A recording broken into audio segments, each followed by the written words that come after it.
제목은 제자, 이 주보에는 하나님의 법, 뭘 어쩌라는 건가 이렇게 나와 있는데, 원래는 제가 원했던 것은 제자, 하나님의 법에 동참하는 자라는 제목으로 같이 말씀 나누기 원합니다. 여러분, 오늘 읽은 말씀을 읽으시면서 좀 위로가 됩니까? 아니면 부담이 됩니까? 뭘 읽으신지 이렇게 다 까먹으셨나요? 여기 이런 말씀이 나와요. 만일 내 오른눈이 너로 실족하게 하거든 빼어내버리라. 내 백체 중에 하나가 없어지고 온몸이 지옥에 던져지지 않는 것이 유익하며, 또한 만일 내 오른손이 너로 실족하게 하거든 찍어내버리라. 내 백체 중에 하나가 없어지고 온몸이 지옥에 던지지 않는 것이 유익하니라. 다시 한번 묻겠습니다. 이 말씀을 듣고 위로가 되십니까? 아니면 두려움이 생기십니까?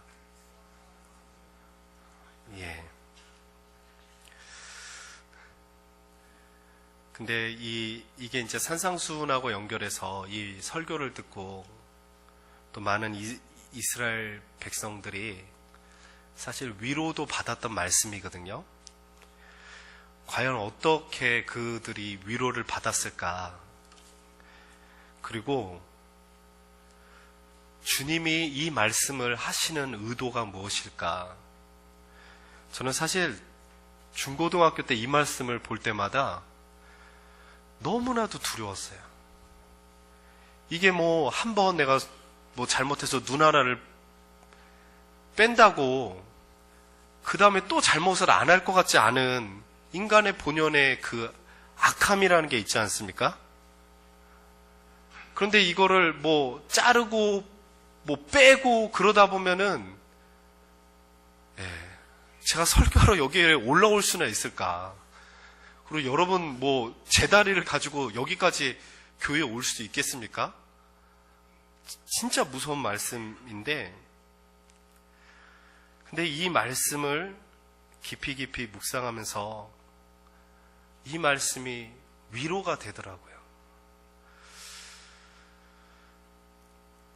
특별히 이 말씀을 듣는 사람들은 많은 수가 무리들이었습니다. 무리들이라는 것은 사실 바리새인 축에 끼지도 못하고요, 제사장 그룹에 끼지도 못합니다. 그들은 사람들이, 특별히 지도자들, 종교 지도자들이나 바리새인들이 볼 때 누가 봐도 죄인이었어요. 누가 봐도 죄인인 그 사람들이 이 말씀을 들으면서 분명히 자기의 죄를 느끼면서도 위로를 받았던 것입니다. 오늘 말씀에서 제가 다 읽지는 않았지만 다루고 있는 주제가 살인, 간음, 이혼, 맹세, 이렇게 쭉 어떻게 보면 우리가 기본적으로 도덕으로서 다 알만한 주제들을 다루고 있습니다. 다루고 있는데, 당시에 모세로부터 받은 그 율법의 기준하에서 비교하면서 보게 되는 거예요. 율법의 기준하에서 볼 때는요, 내가 살인을 하지 않으면 살인자입니까? 살인자가 아닙니까? 살인자예요? 살인자가 아니에요? 율법을 떠나서 우리 헌법에 내가 누군가를 진짜 미워하는데 살인은 안 했어요. 그럼 살인자예요? 살인자가 아니에요? 그러니까 여기에 계시는 거예요, 여러분이. 살인자가 아니기 때문에. 살인자였으면 어떻게 했어요? 여러분 다 감옥에서 설교 들어야 되는 거죠. 저도 감옥에서 전화해야 되고. 얼마나 살인죄를 많이 저질러요. 근데 하나님께서는 그 중심의 동기를 보시는 거예요. 그 동기가 사실 이 살인으로 가기까지요, 우리가 욱하다 죽이고 욱하다 간음하고 이래도요, 그 안에 내 동기를 보면은요, 욱한다 해서 다 죽이지 않습니다. 욱한다 해서 다 가늠하지 않아요. 그 욱한 게 살인으로 나오기까지는요, 내 내면을 들여다보면 그만큼 분노의 기름이 차 있는 거예요. 차서 그 불씨를 똑 떨어뜨렸는데 그게 내 안에 불씨가 확 일어나서 죽이게 되는 거예요. 평상시에 그렇게 내 마음속에 미운 마음이 그렇게 없는 사람은요, 누가 뭐라고 그래도 그렇게 화내지 않아요. 제가 예전에 정말 마음에 평강이 넘치시는 목사님이 계셨는데, 너무 평강이 넘쳐서 옆에 있는 분들은 또 힘들어요. 그런 분, 너무 평강이 넘치는 분하고 있으면요, 또 의외로 힘들어요. 그래서 그런 말씀 하시죠. 이렇게 특히 저희 장모님께서 늘 하시는 말씀이, 장인어른, 그러니까 아버님은 정말 법 없이도 살 분이야. 근데 같이 사는 나는 왜 이렇게 힘들지? 그런 말씀을 하시더라고요, 이렇게.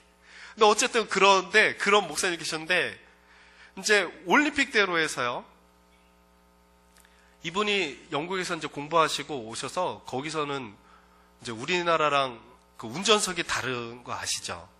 그래서 거기서 운전을 안 하시고 이제 40몇 세가 되어서 운전면허를 따신 거예요. 그래서 이제 올림픽대로를 차도 없는데 60에 달린 거예요. 50, 60으로. 뒤에서 오는 차가 열받는 거죠. 앞에 차도 없는데 50, 60. 그래갖고 막 빵빵거리고 그러는데도 끄떡 안 하고 꾸준히 달리시는 거예요. 그래갖고 옆에 차가 열받아갖고 옆에 탁 나와가지고 창문 내리라고. 얼마나 순수한지 또 창문을 내려요. 이렇게 쭉. 강단이라 참 무슨 새끼야 그러면서 막 욕을 하는데 그 목사님이 뭐라고 하신지 아세요? 먼저 가세요.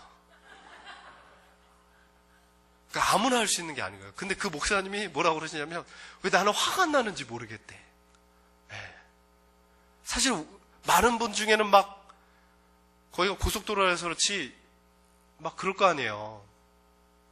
얼마나 성질을 막. 지난번에는 한번 교회 오는데 막 어떻게 제가 좀 잘못 돌았나 봐요. 그 앞에 차가 막 이러고 가더라고요. 성격이, 예, 제가 잘못한 건지 어쨌든, 예. 근데 그 마음에 분노로 속에 내가 사로잡혀서 살지 않으면 어떤 분노가 나에게 온다 해서 막 살인으로 이렇게 하지는 않습니다. 그리고 우리가 간음이라고 해서 나는 전혀 마음이 없었는데 예기치 않은 상황을 내가 봐서 간음하는 경우 있잖아요. 우리가 성경에 누가 있습니까?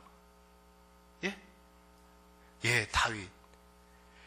그런데 우리가 그 내면의 동기를 보면 그게 그냥 내가 보려고 한 것도 아닌데 봐줘서 그렇게 간음죄를 저지르는 게 아닌 거예요. 그렇게 봐줬다고 해서 내 부하를 시켜다가 데리고 와라 이러지 않거든요.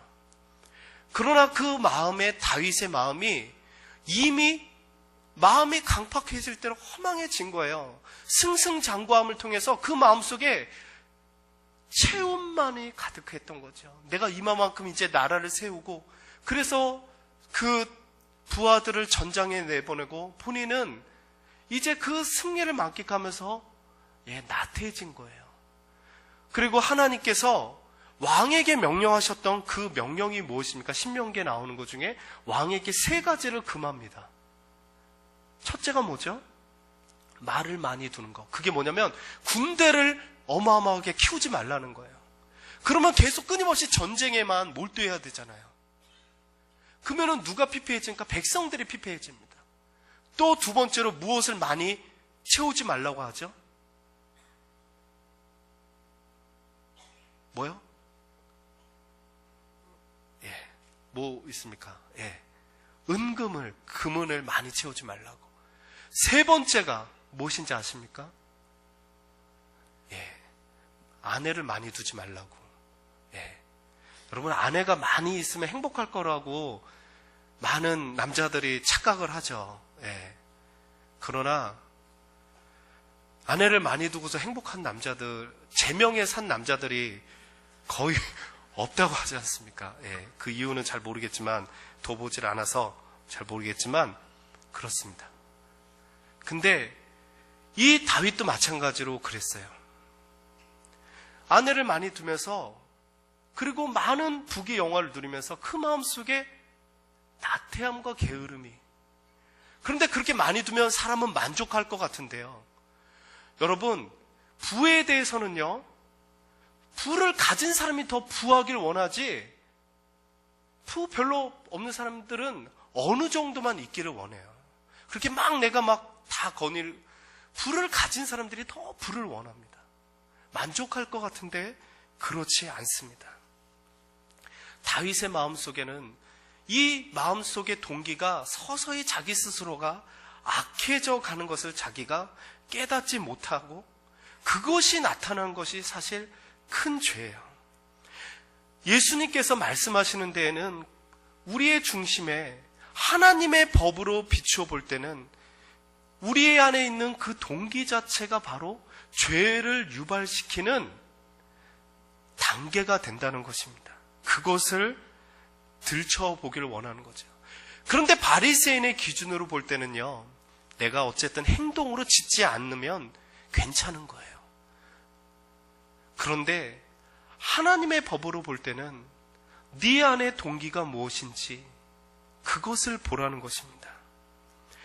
그런데 왜 여기에 있는 사람들이 이 가난하고 소외되고 외롭고 어떻게 보면 사람들한테 죄인 취급받았던 사람들이 위로를 받느냐? 어떻게 보면 상대적인 위로일 수 있겠죠. 그것은 바리새인들이 자기들을 업신여기는 거예요. 근데 자기들이 볼 때는 이 바리새인이나 제사장이나 볼 때 별로 의로워 보이지 않는 거예요. 어떤 사람이 의로울 때는 어떤 마음이 듭니까? 닮고 싶은 마음이 들고요. 그 사람이 꾸지람할 때 그 꾸지람이 들려와요. 그런데 내가 볼 때 그렇게 의로워 보지 않는 사람이 막 의로운 척하고 꾸지람하고 막 그러면 어떻게 해요? 마음이 어떤 마음이 들어요? 지나 잘하지 속으로 막 이런 생각이 드는 거예요. 괜히 듣고 싶지가 않은 거예요. 별로 수긍하고 싶지가 않은 거예요. 그 종교인들이 막 종교법 얘기하면서 말씀을 얘기하는데 말씀이 잘 들려오지가 않는 거죠. 그런데 이들이 하나님의 법을 듣고 나니까, 저는 사실 하늘의 법이라고, 왜냐하면 땅의 법을 가지고 사람들은 사니까, 모세가 준 거는 어떻게 보면 땅 안에서 새로 세운 질서니까, 어떻게 보면 우리나라의 국가 법과 같은 거니까. 근데 원래 있었던 하늘의 법의 기준으로 볼 때는 너무나도 우리 자신들이 죄인이라는 것을 느낄 수가 있게 되는 거죠. 그 죄인이라는 것은 바리새인이든 제사장이든 상관없이 모든 사람이 하나님 앞에서 죄인인 거예요. 이거는 이렇게 예를 들면은 여러분이 좀 더 쉽게 이해가 될 거예요. 어떤 자녀들이 공부를 못할 때요, 공부를 이제 나쁜 성적을 받아갖고 왔을 때, 너가 열심히 할 수 있는 시간도 있었고 했는데 너가 안 한 것에 대해서 혼낼 때는요, 그나마 수긍해요. 근데 혼낼 때, 야, 네 형 봐. 네 형 100점 맞았는데 너 그게 뭐야? 이렇게 혼내잖아요. 상대적으로 혼내잖아요. 그러면 굉장히 기분이 나쁜 거예요. 그렇지 않습니까? 그것처럼 우리가 원래 하나님의 법으로 우리 자신을 들춰볼 때는 우리 모두가 죄인이니까. 그런데 그거에 대해서 수긍하지 못하는 사람들은 바리새인들이에요. 왜냐하면 내가 저들보다 나은데 왜 내가 저들하고 똑같이 혼나야 돼? 이런 생각이 드는 것이죠. 그러나 우리가 하나님 앞에, 하나님의 법 앞에 설 때는, 하나님의 기준 앞에 설 때는 내가 의롭다라고 말할 수가 없는 거예요. 그래서 내가 스스로 죄인이라고 느낄 수밖에 없는 것이죠. 지금 주님께서는 왜 우리에게 이 말씀을 하시는가? 주님께서 우리의 행위를 낱낱이 고발하기 위해서 이 말씀을 하는 게 아니에요. 우리 자신들을 하나님 앞에 내어놓고 나 자신을 들여다보면서 내가 하나님의 은혜를 구하도록, 그리고 이 하나님 앞에, 법 앞에 우리가 서면서 살 때는 다른 사람과 나를 비교할 수가 없습니다. 바리새인처럼 다른 사람과 비교해서 내가 좀 더 의로운 것을 내세울 수가 없는 거예요. 내가 하나님 앞에 죽어 마땅할 죄인인 거예요. 하나님의 법으로만 따진다고 하면 나는 정말 내 안에 눈이 음욕을 향했기 때문에 눈을 빼버릴 수밖에 없는 거예요. 손을 자를 수밖에 없는 거예요. 마음을 그냥 파낼 수밖에 없는 거예요. 그런데 이 하나님 앞에, 법 앞에 우리가 서면 무슨 고백이 나오냐면, 하나님, 내가 죄인입니다라는 고백이 나오게 되는 거예요. 하나님, 내가 죽어 마땅할 죄인입니다. 하나님, 내가 너무나도 부끄러운 죄인입니다. 이런 고백밖에 나올 수가 없는 거죠. 다른 사람을 쳐다볼 수가 없는 거예요. 그런데 그걸 몰라도 자기가 원래 죄를 많이 지었던 세리나 이런 사람들은 기도할 때 왜 세리가 그렇게 기도할 수밖에 없냐면, 누가 봐도 자기는 죄인인 걸 아니까. 그래서 어찌할꼬 하면서 하나님 앞에 회개하는 것입니다. 하나님, 내가 죄인입니다. 주님께서 이 하늘의 법을 이야기하면서 하나님이 주시고자 하는 것은, 예수 그리스도께서 주시고자 하는 것은, 우리가 하나님의 법 앞에서는 죽을 수밖에 없지만 너희의 의로는 아무리 지키려고 해도 절대 지킬 수 없다. 그게 하나님의 기준이다. 그래서 하나님께서 너희를 위해서 당신의 아들을 보낸 것이다. 너희의 의로는, 너희의 행위로는 온전히 너희를 깨끗하게 할 수 없기 때문에 하나님인 내가 너희를 위해서 십자가를 지러 온 것이다. 그 말씀을 하기 위해서 하나님의 법을 말씀하는 것입니다. 제가 여러분에게 하나 묻기를 원합니다. 여러분, 예수를 믿는다는 게 무엇입니까? 예수를 믿는다는 것. 예수를 믿는다는 게 마치 결과물만, 예수님이 나의 죄를 위해서 죽으셨다라는 결과물만을 받아들이는 걸로 생각하시면 절대 은혜를 경험하지 못합니다. 교회를 20년, 30년 다녀도요, 모태신앙이어도요, 은혜를 경험하지 못해요. 그건 여러 신학자가 값싼 은총, 여러 가지 용어를 쓰면서 이야기했지만, 예수 그리스도가 나의 죄를 위해서 죽으셨다. 그래서 내 죄가 사해서 나는 더 이상 죄인이 아니다. 이거 가지고는 십자가의 은혜를 경험하지 못합니다. 하나님의 법에 자기 자신을 비춰보고 난 뒤에 애통해하면서, 하나님, 내가 정말 죽어 마땅할 죄인인데 어찌해야 되겠습니까? 어찌해야 되겠습니까? 그 애통하는 마음이 없이는요, 십자가는 와닿지 않습니다. 우리가 무수히 십자가에 대한 설교를 듣지만 와닿지 않는 이유는 하나예요. 내 마음이 애통하지 않습니다. 우리가 팔복에서 이야기하잖아요. 애통하는 자가 위로를 받는 거예요. 하나님 앞에 울부짖으면서 자기의 죄악을 보면서 안타까워하는,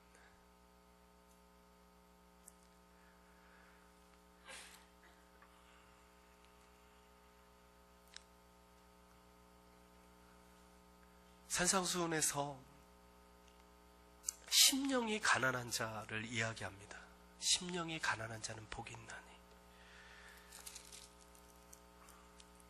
제가 산상수훈 짧게 한번 읽어드리겠습니다. 심령이 가난한 자는 복이 있나니 천국이 그들의 것이며, 애통하는 자는 복이 있나니 그들이 위로를 받을 것이며, 온유한 자는 복이 있나니 그들이 땅을 기업으로 받을 것이며 의에 줄이고 목마른 자는 복이 있나니 그들이 배부를 것이며 긍휼히 여기는 자는 복이 있나니 그들이 긍휼히 여김을 받을 것이며 마음이 청결한 자는 복이 있나니 그들이 하나님을 볼 것이며.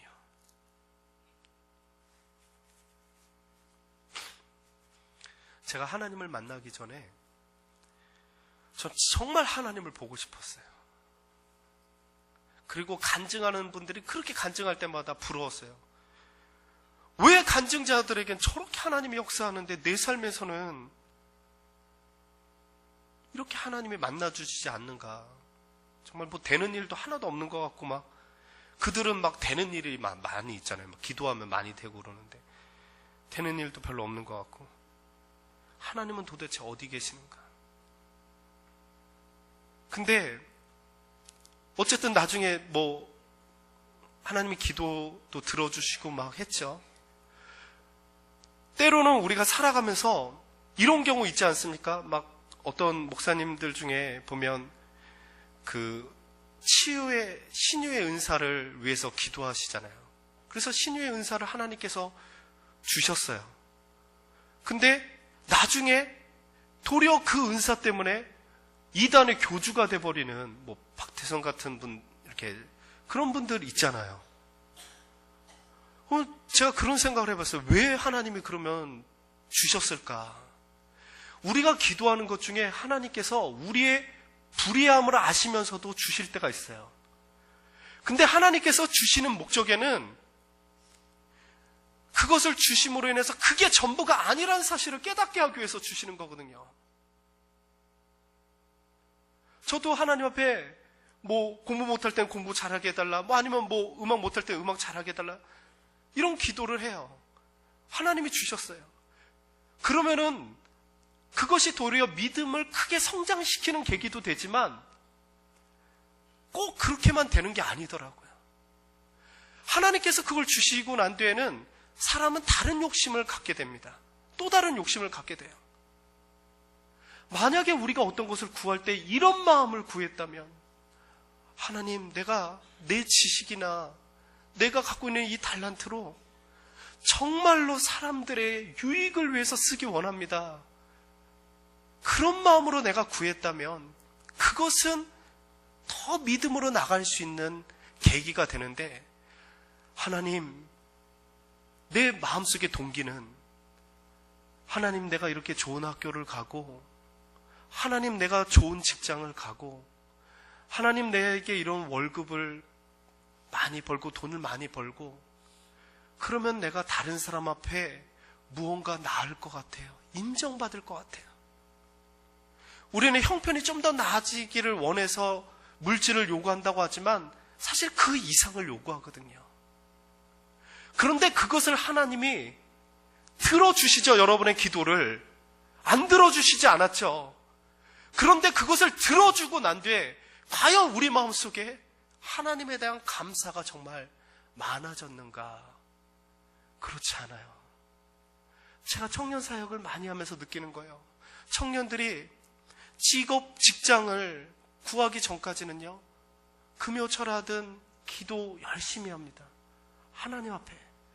그런데 참 재미난 것은요, 그러고 난 뒤에 기도에 꾸준히 오는 사람은 거의 없어요. 진짜 거의 없어요. 왜 안 오는가? 피곤해서 못 와요. 네. 그러면 직장 안 들어가기 전까지는 피곤하지 않았겠죠? 그렇지 않아요. 마음에 피로가 있었죠. 근데 사람은 무언가가 얻어지고 나면 또 다른 이유로 나태해지게 되어 있어요. 그런데 하나님은 그것을 다 아시면서도 주세요. 왜냐하면 그 기도를 내가 채운다 해서, 그 동기가 선하지 않은 상태에서 내가 기도한 대로 하나님이 주신다 해서 내가 만족하는 사람이 아니라는 거. 그런데 하나님께서는 그것을 갖기 전에는 온통 그것이 없어서라고 생각하기 때문에 하나님이 주시는 거예요. 주시고 난 뒤에 하나님이 원하시는 마음은 내 동기에 너가 선하지 않음이 있다라는 것을, 그래서 우리의 동기가 하나님 앞에 선한 길로 가기를 원하는 것을, 그래서 우리에게 물질의 복을 줄 때는 그 물질을 통해서 내가 하나님께 정말 옳은 것을 향해서 쓰기를 원하시고, 또한 나에게 직업이든 나에게 하나님 앞에 기도의 제목들을 하나님께 기도했을 때 들어주신 데는 정말 하나님이 원하시는 방향으로 우리의 동기를 세우기를 원하시는 것입니다. 하나님이 때로는 고난을 주십니다. 그 고난은 모든 사람에게 필요해서 주시는 거예요. 근데 그 고난을 받으면 우리가 팔복에서 이야기하는 것처럼 정말 심령의 가난함을 통해서 천국을 얻게 되는 것을 경험하게 됩니다. 저는 저의 경험으로 그냥 같이 나눌까 합니다. 제가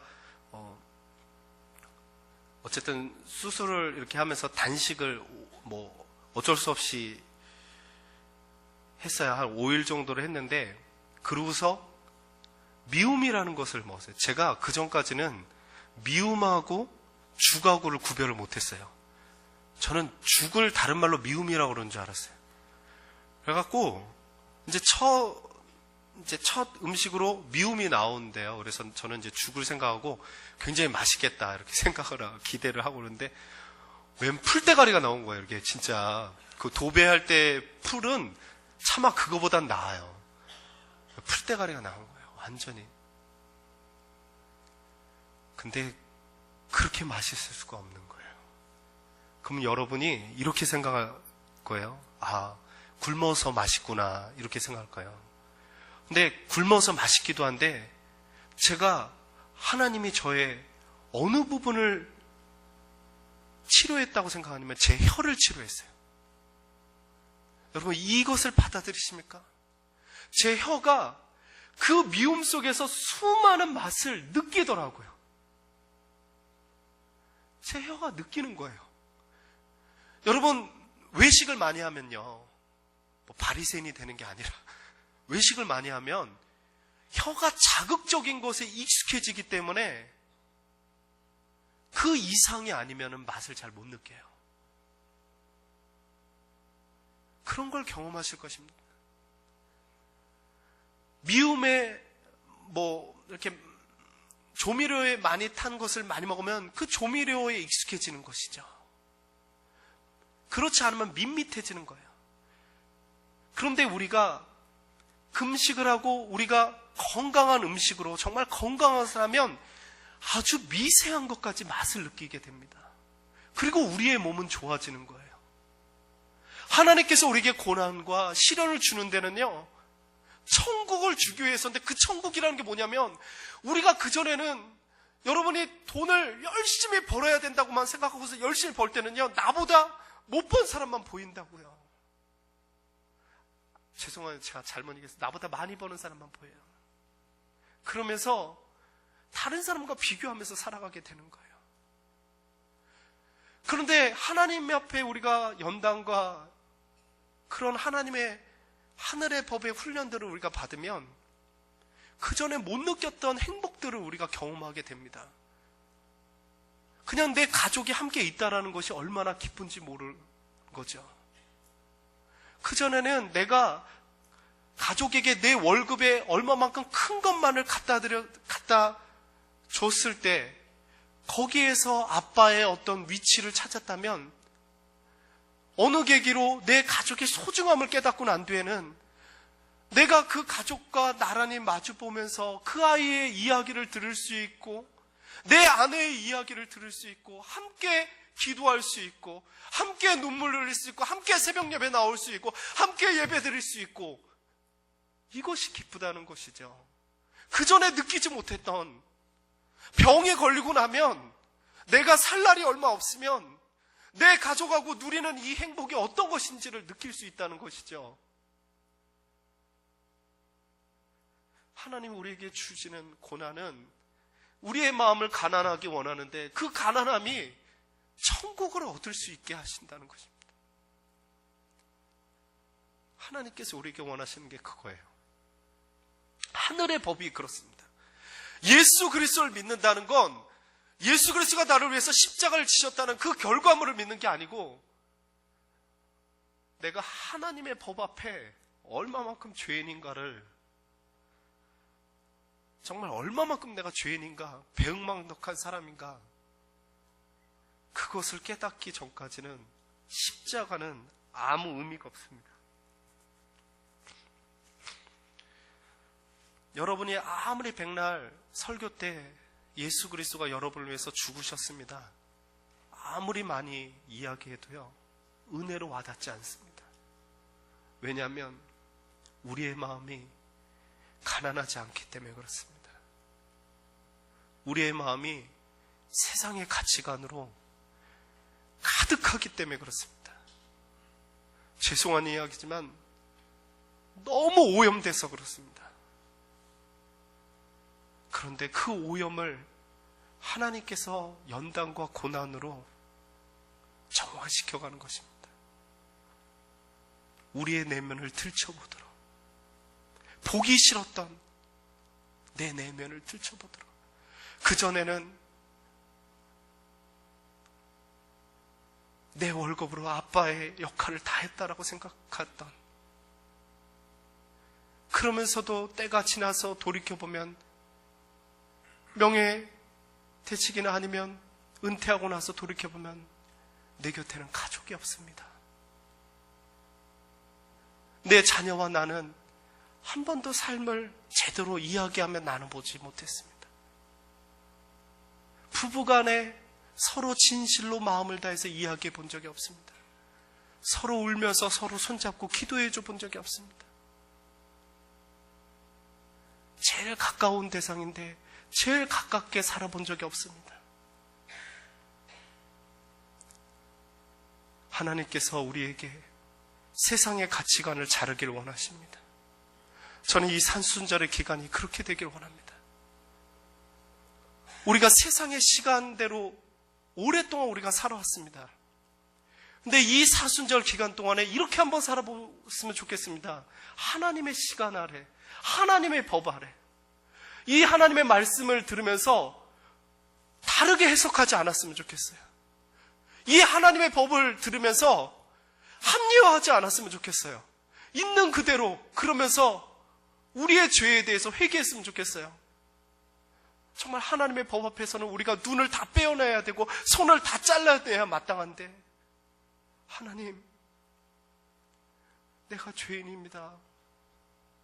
내 죄를 용서해 주십시오. 하나님, 나를 불쌍히 여겨 주십시오. 그렇게 하나님 앞에 진실로 기도했으면 좋겠습니다. 하나님께서 우리의 죄를 자복하는 사람들에게 하나님께서 예수 그리스도의 십자가를 우리에게 허락하신 줄 믿습니다. 그 십자가의 은혜를 우리 모두가 누릴 수 있는 우리 대한교회 가족들이 되기를 간절히 축원합니다.